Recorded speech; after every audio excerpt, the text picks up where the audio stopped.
Hello to my viewers and subscribers. How are you doing today? I'm so delighted to be here sharing these few moments with you. My name is Philip O'Connor and welcome to my YouTube channel. And this message is going out, of course, to my academic students. Of course, the playlists that I have on this channel are multifaceted, as you know. So there's a section for sermons and ministry works. There's a section for my academic tutorials and experiences, which of course this is what I'm going to share about today. And there's also the wise sayings section for my young people. So what I'm going to do today is just share a few things about the academic side, because I want to be able to reach a wide audience. Not so much to be jack of all trades and master of none, but just to be able to reach out to quite a few people, of course. And the aim of this channel, as you know, is to motivate, to inspire, to challenge, and to encourage. All right? To motivate you, to inspire you, to challenge you, and to encourage you in whatever sphere of life you are, whatever your circumstance may be. Now, my concern for this post is really regarding whether you are in high school, whether you are in university or college. But predominantly, this is geared towards university, okay? But people may find things useful otherwise. A little bit about myself as far as the academic side is concerned. Yes, I'm an educator, and I started about in 2005, thereabout. I had to do my bachelor's all over again. It was quite an interesting journey, because I, of course, had a full-time job. I had speaking engagements and entrepreneurial activities I was involved with, and it was quite a lot to get done. But thankfully, part-time, I did manage to do the bachelor's degree in education, professional studies in education, honors degree, a first-class honors. And without a break, I moved straight into the master's degree, and I did the master's in leadership and management in education, and came through that, of course, with a distinction. Now, it was a little bit interesting, because the same day I actually turned in my master's dissertation, I pretty much started out with the doctoral application. So there was not much of a break for me. I don't know if I would really encourage anybody else to do 3 degrees back to back with a full-time job and everything else that you have going on in your life. But, you know, thankfully, I was able to do that, and not just to do it, but to do it successfully. So my doctorate is in education, Christianity, and faith. And I chose the doctorate because from the bachelor's, I've been exploring the issue of personal beliefs, values, and faith in professional life. And I've been kind of playing around with that theme in different papers that I wrote. Of course, the master's I did look at the usefulness of personal social health education, or personal development. And that's a subject I was pretty much delivering at the time, still do. And I wanted to see the effectiveness or the relevance of that on young people. So that was what I was doing from a leadership perspective. But for the doctoral degree, I wanted to move the discussion a bit further in terms of personal values and Christian beliefs and professional life. That was the theme that I wanted to explore. It was extremely difficult, because I was looking at the controversial nature of faith and the personal values in your professional life. Now, it was a 5-year part-time program, and it was quite interesting, you know, from coming up with a topic for your thesis through to designing your aims, coming up with your research aims and your research questions, and just moving through with the ethical approval and, you know, locating participants. And it was just a challenge. I'm telling you, it was really a challenge when you look at the entire process. But I chose the doctorate route, or the doctoral route rather than the PhD route, because the doctoral route gives me about 3 years, I think, of of taught courses. So I could have the 7 modules of taught courses, and then the last 2 years were really for my research and writing of my thesis.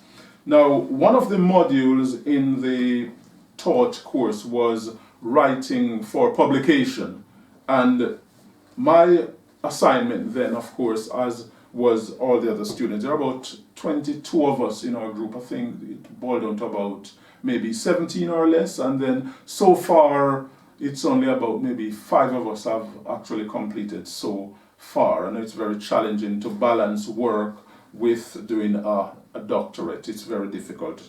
But Module 7, as mentioned before, this book was put together, edited by Professor Hazel Bryan and Howard Worsley, under the supervision, of course, of Professor Cooling and Professor Revell and others.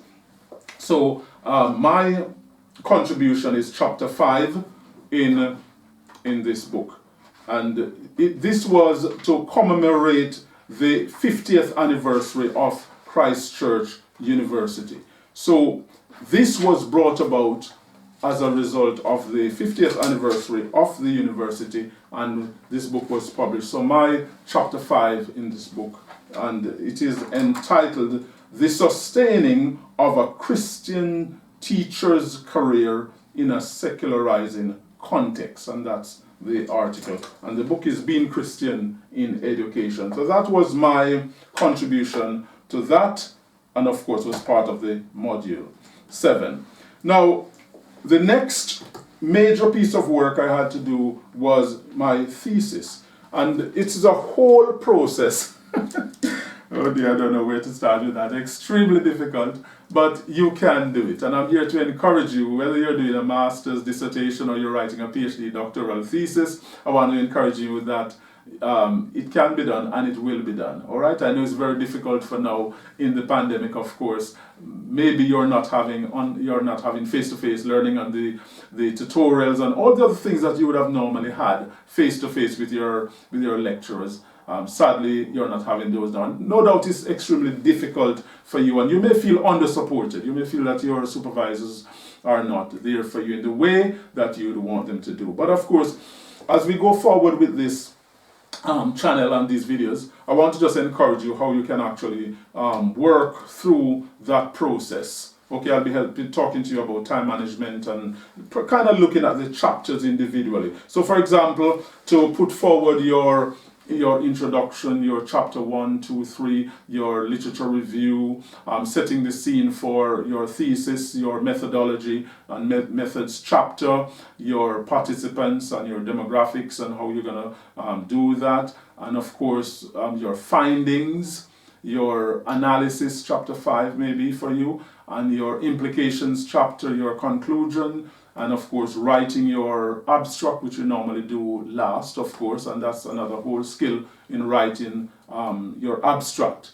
And then of course you cannot overlook the bibliography and whichever system, whether the Harvard system or whatever your university uses, of course, to put things in place to make sure that your abstract and your appendices and gathering all the things that you will need to enclose in your thesis. So, and of course your supervisor may want to write in a certain way. For me, at my first review, they actually instructed me to write chapter 3 first, and that was very difficult because to that time I've always written in a linear fashion. I've always started from introduction, chapter 1, right through to chapter 6. But this time to jump into it and start at chapter 3 with methods and methodology, that was really challenging. And then to work my way backward, and and it's particularly difficult because when you're writing like that, the whole thing is to have your chain of thought, or to have that line of argument, as they call it, that thread, that when you put everything together, to really make sure that it makes sense, and you can have that central theme that runs right through your thesis. It's very interesting and very challenging. But what we're going to do later on through the videos, as I said before, is to really just kind of talk you through the different chapters and to encourage you. Because I tell you, it will be worth it in the end. And when you have done everything and you put the chapters together and for the first time you see the first draft of your thesis, then it will be, and when you read it through, when you really put it in a hard bind and you read it through for the first time, it will be an absolutely fantastic experience when you see it all come together. So this is what I actually took into my final review. So you know, you will have a first review where you are given a piece of writing to make sure you're writing at level 8, at doctoral level, and then your supervisors and the panel will guide you and help to encourage you how to get your writing up to speed in terms of quality, in terms of structure, and in terms of the depth, and the other things like the paradigm and the epistemology and all the other things to make sure that your methodological framework and everything is up to standard and in the right way. So I think 6 months before your viva or the defense of your thesis, you'll have to submit your full thesis, and this is just a temporary bind, of course, and preparing for your mock viva. I think your university may arrange a mock viva for you, and there you will have questions thrown at you about your thesis from anywhere, and you have to be prepared to defend your thesis. And the most important thing in doctoral study is that you have to be able to prove that you have made an original contribution to knowledge. And that's one of the things you have to know at PhD doctoral level. What is your contribution? What is your contribution to knowledge? So, interesting, yeah, so that is that.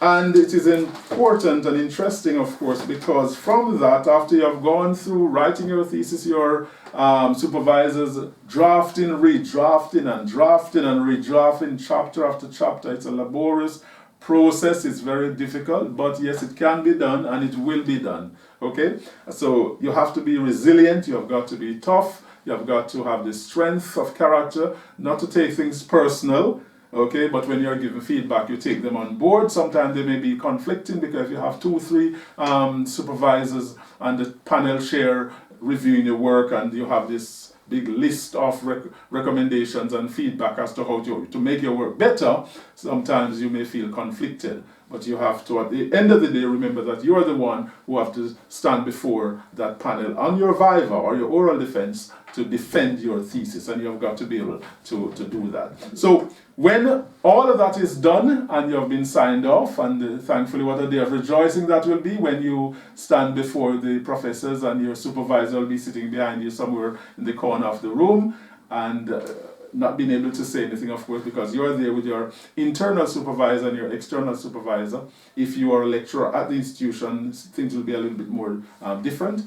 But at the end, when all that is finished and they say, congratulations, Dr. So-and-so, that's a day when, the weight lifts off your shoulder. And then you can gladly go to the printers and have your thesis officially bound. So this is my thesis and all the assignments that I've done over the 5 years, really. So I just put all of it together and just have it here just to keep, really.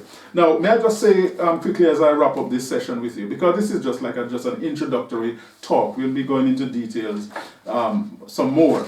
In fact, a young man just spoke with me yesterday, one of my past students, and he was saying, I cannot wait for you to start these sessions because I'm going to university to do a PhD this year, and I'm very proud of him and proud of you for making this big step towards your future. I'm proud of you. It will be done, and it shall be done. So don't worry about it. Yes, it's hard work, but you can organize yourself and make sure that you really stick to it. That's the important thing, to stick to it and never, ever think about giving up, okay? If the worst comes to worst and you have to take a little holiday, a study break, as the case may be, that's normal at PhD level.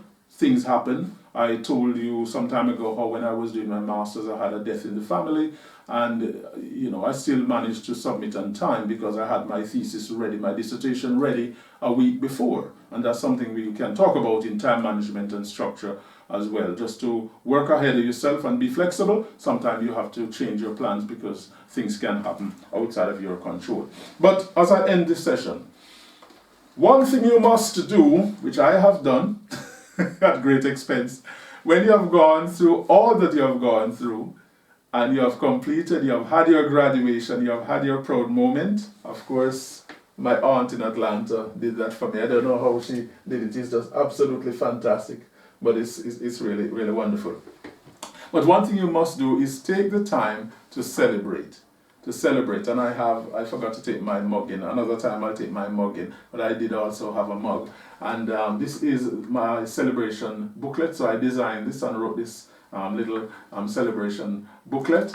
And I had a big occasion. It was absolutely fantastic. I invited about 60 people.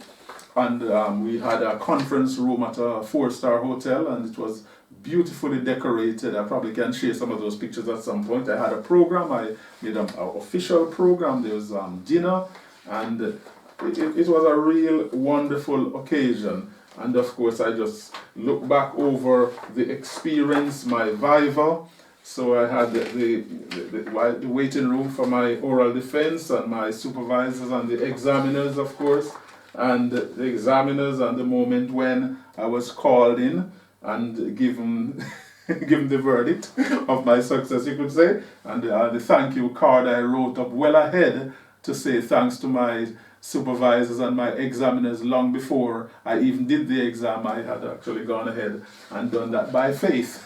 And of course, here am I holding my thesis in my hands. But there we go. And of course, we have the acknowledgements, and we have endorsements and tributes. I had friends and families all over the world sending in their tributes, and that was so fantastic to just have all my friends and families, past teachers, etc., just sharing in that moment. And of course, I did put the journey from my bachelor's to my master's. There we go, burning the midnight oil, and there I am studying. After a hard day at work, sometime I have to go to the library after work, leaving the library at midnight sometime with up to 15 books, coming home to work very hard, and there am I tired and drained and burnt out at maybe 1, 2 o'clock in the morning there, and so on. But there is the joy of it, graduation day, and that's the joy on graduation day, and so on and so forth. So this is what I did and put forward on graduation day for my celebration. And this is something I'm going to encourage you to do, that you are to take some time to be joyful and to celebrate your success, because you have worked for it, you have paid the price, and you deserve to have that moment. Let nobody steal your moment. Let no naysayer or anybody steal your moment. You have worked for it. Yes, be humble and be respectful of others. And, yes, you should spare a thought for those who have dropped out for health reasons or otherwise, and we remember them in our thoughts, but have your moment. So I'm going to end here, but a few books that helped me, and I'm going to just talk to you about how to write your thesis and how to move forward into your studies and your academic life. Now, I don't know what stage you're at. Maybe you're just contemplating taking on a master's or a doctoral degree or PhD. Maybe you are in the process, first year, second year, or your final year. Maybe you're getting ready for your oral defense, your viva, for your thesis, whatever it is. I will try to post some things that hopefully there can be something for everyone. So once again, I thank you so kindly for joining me on this video today. Remember to like, share, subscribe, and just spread the word, of course. My name is Philip O'Connor. Thank you so much, and I wish you well. Thank you.